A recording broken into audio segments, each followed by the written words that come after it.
10 ഇടത്താവളങ്ങൾ 10 സ്ഥലത്തും പൂർത്തീകരണത്തിന്റെ ഘട്ടത്തിലാണ്.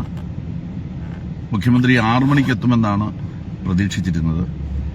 അടിയന്തരമായിട്ടുള്ള ചില പ്രധാനപ്പെട്ട സംഗതികൾ വന്നതിനാൽ എല്ലാവരോടും ഉണ്ടായിട്ടുള്ള പ്രയാസത്തിൽ ഇപ്പോൾ സമയം മുന്നോട്ട് മാറിയതിന്റെ ഭാഗമായി ഉണ്ടായ വിഷമത്തിൽ ഞാൻ ഖേദിക്കുകയാണ്.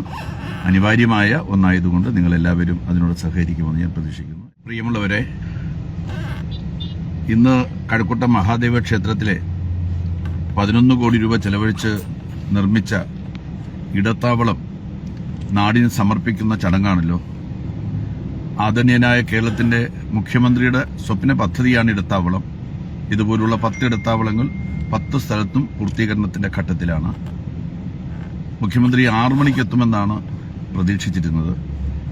അടിയന്തരമായിട്ടുള്ള ചില പ്രധാനപ്പെട്ട സംഗതികൾ വന്നതിനാൽ അദ്ദേഹത്തിന് 5 മണിക്ക് പരിപാടിക്ക് എത്തേണ്ടി വന്നിരിക്കുകയാണ്. സ്വാഭാവികമായിട്ടും കുറച്ച് ബുദ്ധിമുട്ട് അതിന്റെ ഭാഗമായിട്ട് ഇത് കേൾക്കുന്നവർക്കുണ്ടാവും. നമ്മൾ 6 മണിക്ക് പരിപാടി നടത്തുന്നതിന് വേണ്ടിയിട്ടുള്ള ക്രമീകരണങ്ങളാണ് ഏർപ്പെടുത്തിയിരുന്നത്. 5 മണിക്ക് മുഖ്യമന്ത്രി വന്ന് 5:45 അദ്ദേഹത്തിന് എയർപോർട്ടിൽ എത്തേണ്ടതുണ്ട്. 6 മണിക്കുള്ള ഫ്ലൈറ്റിന് അദ്ദേഹം കൊച്ചിയിലേക്ക് പോകുന്ന വളരെ സുപ്രധാനമായിട്ടുള്ള ഒരു കാര്യത്തിനാണ്. അപ്പോൾ ഇതിന് ഗൗരവം നിങ്ങൾക്ക് എല്ലാവർക്കും മനസ്സിലായിട്ടുണ്ടാവുമെന്ന് ഞാൻ കരുതുകയാണ്.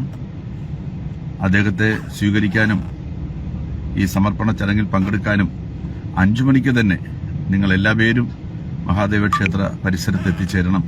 5 മണിക്ക് മുമ്പായി എത്തിച്ചേരണം. അദ്ദേഹത്തിന്റെ 5 മണി എന്ന് പറയുന്നത് 5 മണി തന്നെയാണ്. അത് സാധാരണഗതിയിൽ 5 പോലും ആകാറില്ല. നിങ്ങൾക്ക് എല്ലാവർക്കും അതറിയാം, അദ്ദേഹത്തിന്റെ സമയനിഷ്ഠയും ഒക്കെ തന്നെ.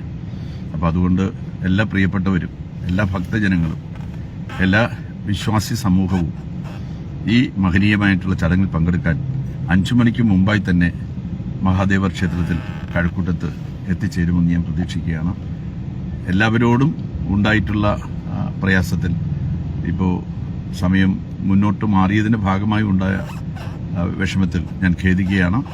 അനിവാര്യമായ ഒന്നായതുകൊണ്ട് നിങ്ങളെല്ലാവരും അതിനോട് സഹകരിക്കുമെന്ന് ഞാൻ പ്രതീക്ഷിക്കുന്നു. എല്ലാവർക്കും എൻ്റെ വിനീതമായിട്ടുള്ള കൂപ്പുകൈ. നമസ്കാരം.